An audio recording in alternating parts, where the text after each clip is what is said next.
A new study by Princeton University shows that the U.S. is not really a democracy, that in fact the country is controlled by a ruling group of elite people who more likely have the power to make decisions, and that it shows that the opinions of the elite mean many, many times more than what it is that the regular common people actually want.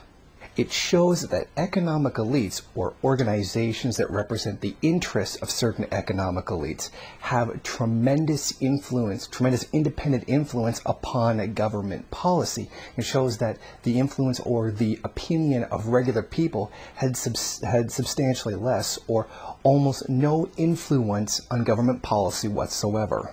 The study looked at 1,700 policies over 20 years and then looked at what the elite wanted and what the general public opinion was.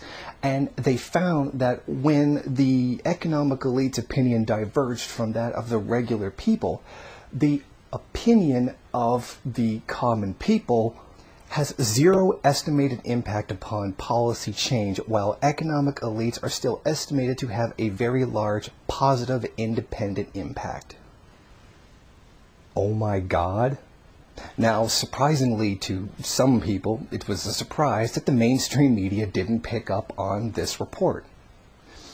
The Baltimore Sun was the only mainstream media outlet to actually put something out on it. Now, the New York Times and the Washington Post had blog posts on them, but that didn't really reach anybody. In other words, the mainstream media has pretty much just completely ignored the fact that this study's been published, and it shows this data to prove that, well, pretty much the rich are running everything. And then it asks the questions, why does this happen?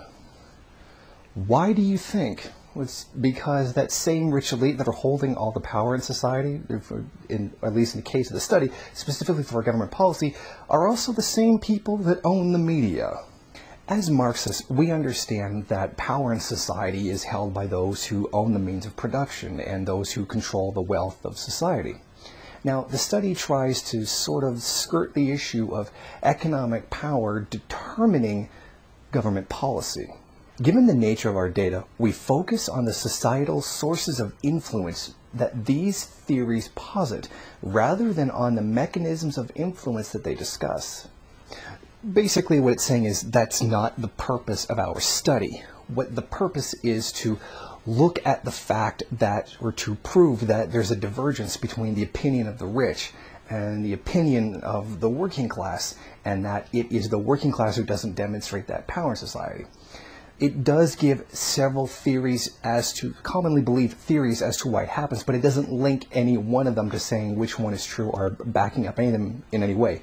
Meaning it just gives the theories that exist, but they don't go into them to show which one might be true, because that's literally not the point of the study. Of course, the right wing feels that big business doesn't really get a say in anything. Maria Bartiromo, who was at CNBC and now works for Fox News, feels that the media is really lacking the opinion of business. And that's the point of her new show, is to finally let business people speak up. There's a void in the market. We never hear business people as a part of the conversation on Sunday. I only hear politicos doing their talking points. I want to get the guy on the front line, the gal on the front line, telling us why they're not taking money from overseas and putting it here. What should tax reform look like? What should immigration reform look like? I'm going to bring business people into the conversation on a Sunday morning. Only politicos like her. And interestingly, business people don't get a say. Meanwhile, Fox News Channel is brought to you by Geico, Adidas, Nike, General Motors, and probably 1,000 other huge, large business interests that are paying for their channel. Oh, and BP. So what is this really all about? Well, what this demonstrates, what this study is showing, is that there's a class dictatorship, which we as Marxists already know. There's one section of society that holds all the power, and that's called the capitalist class. They own the means of production, they own the wealth, they demonstrate all power in society. This is why we call it a bourgeois state, and why it's called a class dictatorship. The upper class is the one holding all the power.